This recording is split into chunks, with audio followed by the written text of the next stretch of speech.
how to introduce this person, but I'm just going to read a little bit about who she is and why she is so important to all of us. And her divine assignment that she's been here given to us by God.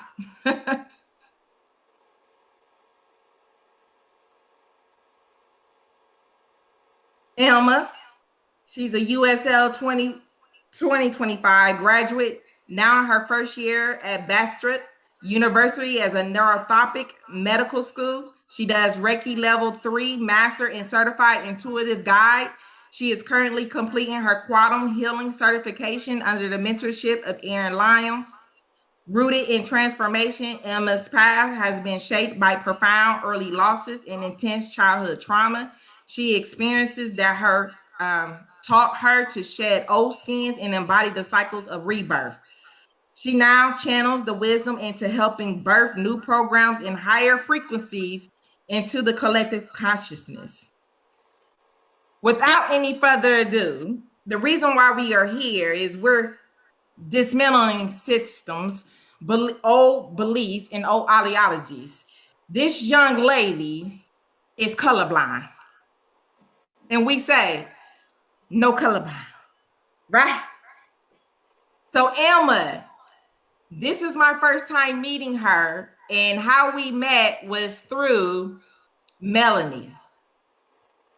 And this is the reason for this. And we're going to have this on an annual basis. And we're going to talk about the Lionsgate because I got some truth on that. So that's what the Circles of Synergy platform is to bring the truth to the people as we're taking down these systems. And because Mother Nature is now ruling business for the next 200 and something days, we get to nurture Earth and our divine feminine. So without any further ado, Emma, will you please come tell us your story about being colorblind? What is it that you see? How do you see people? If everyone can please come off your mic, let's give this woman a warm welcome. Hand claps, roars. Emma.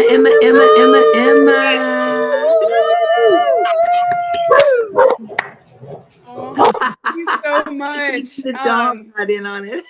I am so excited to be here. And I'm like so beyond grateful. It truly feels like my dream come true to be like here and to be speaking in front of all of these incredible, powerful women and powerful creators with people who, I mean, we are all here to do that same role of like uplifting the frequency and like to remind ourselves that there is a better way of being and that like everything in life truly can happen when you remember that it's possible. Yeah, and so yeah, I'm so excited. It's so funny. I lost my voice maybe like 2 weeks ago. Completely lost my voice, was unable to speak. And Coach Tasha was like, the first thing she said was because you have a story to tell.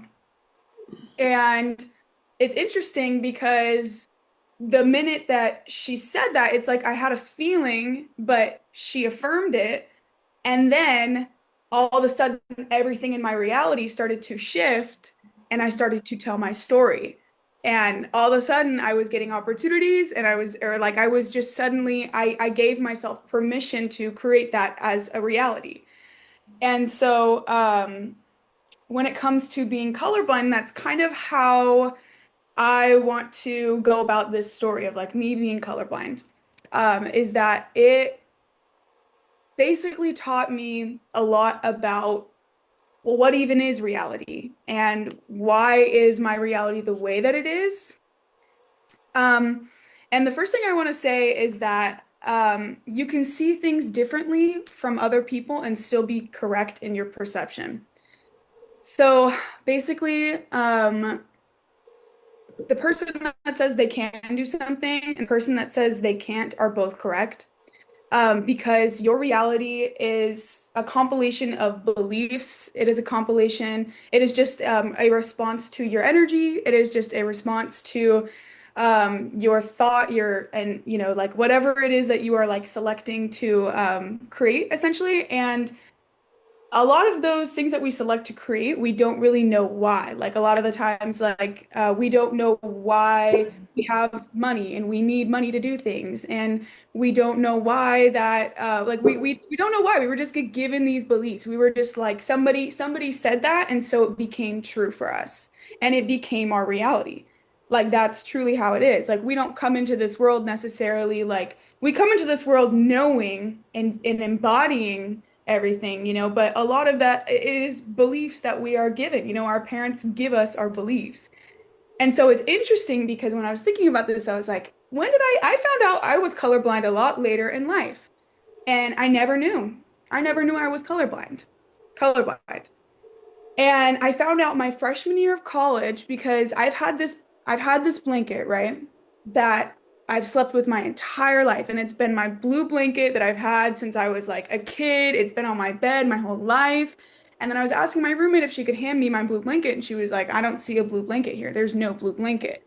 And I was like, what do you mean? Like that's my blue blanket, like that I've slept with my whole life. And she says, no, like that's a purple blanket. And I was like, what? And then all of a sudden, I find out then that I'm colorblind. And I asked myself, I was like, would I have been colorblind if she didn't point it out to me? If someone hadn't told me that I was colorblind, would I be colorblind? And the answer is no. I would not have been colorblind because I would just be perceiving everything in my reality the way that I see it and assuming that it is correct because it is.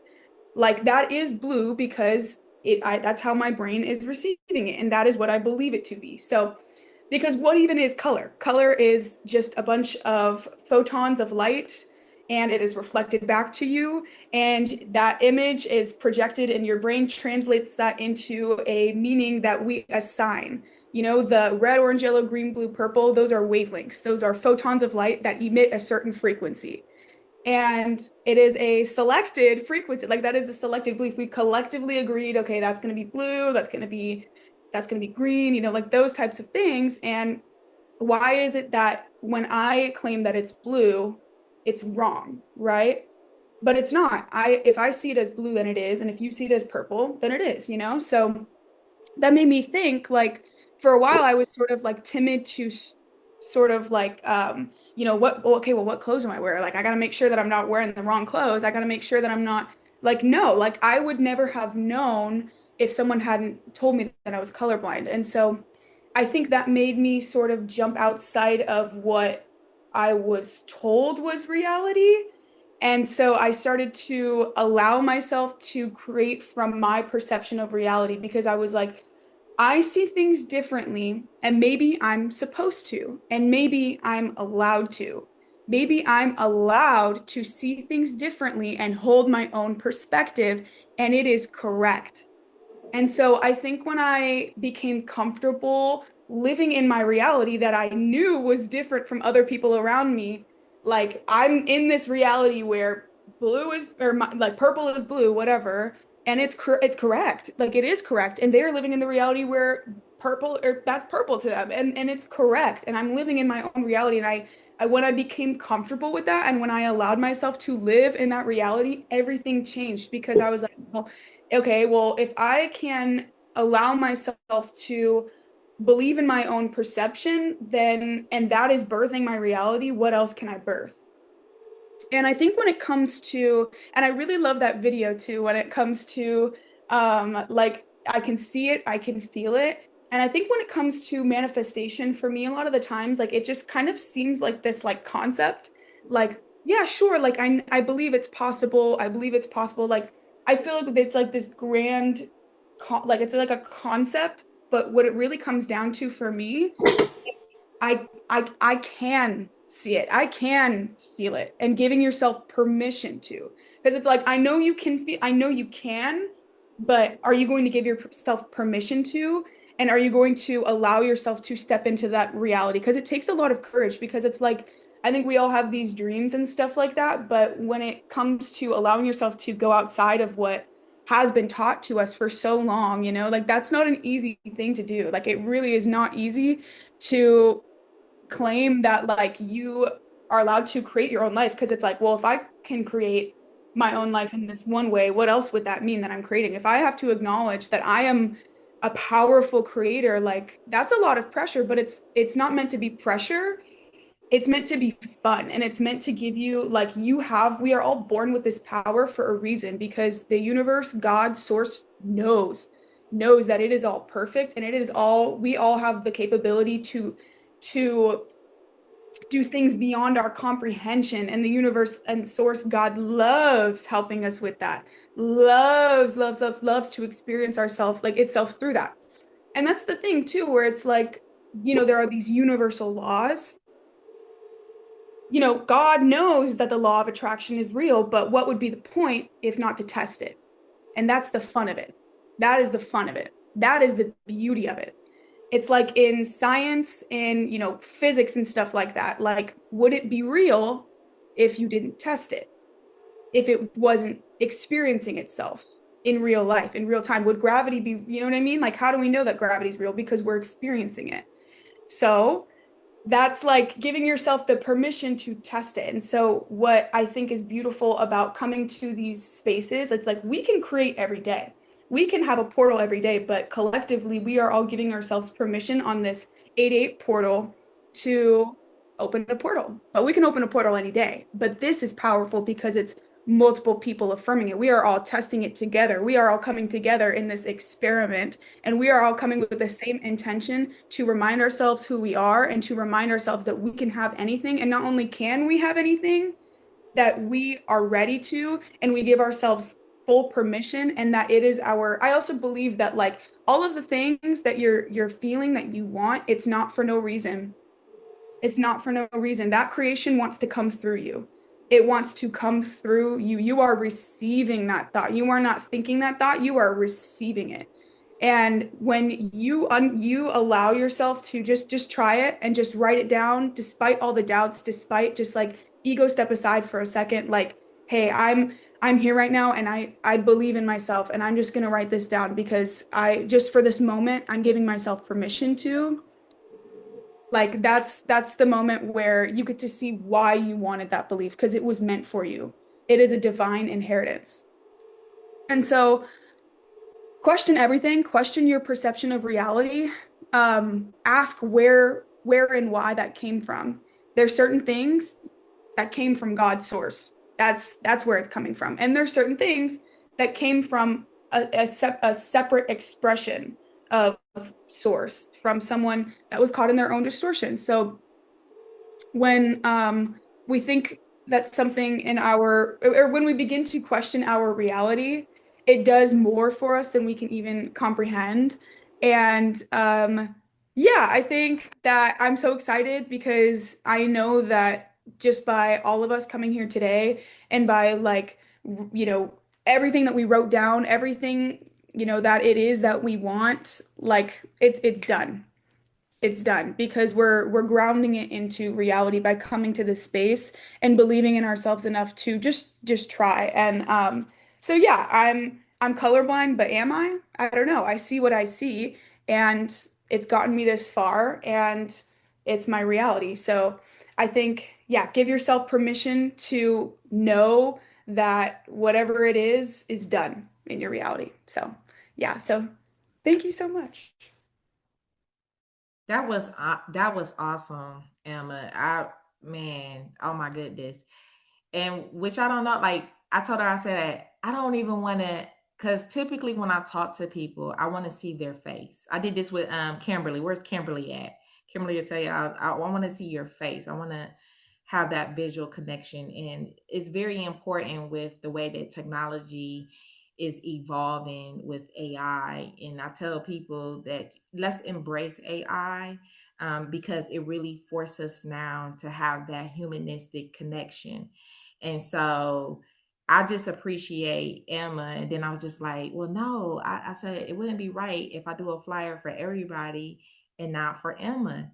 But when I got her picture, I just seen the glow on her, the glory of her presence. Yes, everybody is saying you see the present, Emma sees present. And like And we're so spiritually connected because like right now, like the spirit of God is just, it's just a wave going in me, and me and Emma, we talked about that.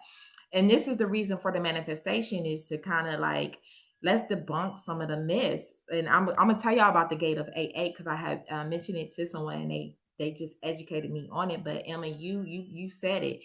You said you can manifest anything at any given time, right? And that's the power, and that's how God is. He wants you to test him. Like, God, I look, this is what I see. This is what I envision. Um this is what I envision. This is what I see. See, we sometimes we go to God with materialistic things. Can I just tell you, you don't know you don't know about me, but you'll get to know a little bit about my story. He don't care about the materialistic things on this world. Okay, what he cares about is your obedience, right? And the fact that Emma was so obedient to be like, okay, she said I was colorblind, but do I really have to conform to what she said? Because at the end of the day, I can just say that, okay, I see things different than you see, right? It could have took her into a place of darkness. Like, why am I so different? But you can tell that she embraced it just from her testimony. But before she even opened up her mouth, look at the glow in her eyes. It's like, if you can't see God in those beam of those eyes, then you don't deserve to be in this room, and I need for you to flee. Because you could just see the glow in her eyes, and before she even speaks, the presence alone in her aura. And then when she opens up her mouth, you can't deny the fact, because you didn't know her story. But now that you know her story, you know that there is a God. You know that there is a higher being. For her to be as strong, courageous, to come to a platform that she didn't even know me. I was just like, sis, get ready. And guess what? I'm gonna tell you this. This is how God is moving in this season. Like, literally, Dante Sears just sent me. We did a podcast. I mean, not the podcast, but the Summit for Easy Way platform. Thank you, Dr. Stephanie Keys. And literally, they asked me, did I want to be on a panel or did I want to go last? I wanted to go last. She said, Tasha, you still setting the comments off. She said, I literally had to run. So the thing about it is, and she sent to me yesterday, she said, Tasha, this is where you about to be. And it was a Coliseum. Do you hear me? It was a Coliseum. And these are the type of women that is getting ready to show and break the systems, the old beliefs, the old ideology. Because I don't know too many people that's colorblind. Okay?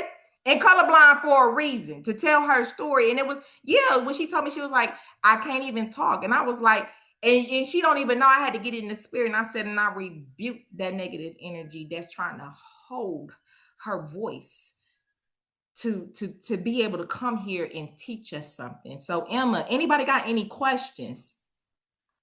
Simone said, if you sit in the stillness long enough, so this it sticks. You can witness your vessel manifesting. You can see what you're manifesting. It'll be subtle amongst all the chaos at first. Then it'll stand out while the chaos falls to the ground. So without any further ado, anybody got any questions? Let's give her some hearts. Open up your mics. Let's give her some roar, because I know we all is going to be able to take away something in this message, right? From this speaker, her story. Yes, girl. Yes. Yes. Thank you guys. I love you all so much. Beautiful. Are you Beautiful. welcome?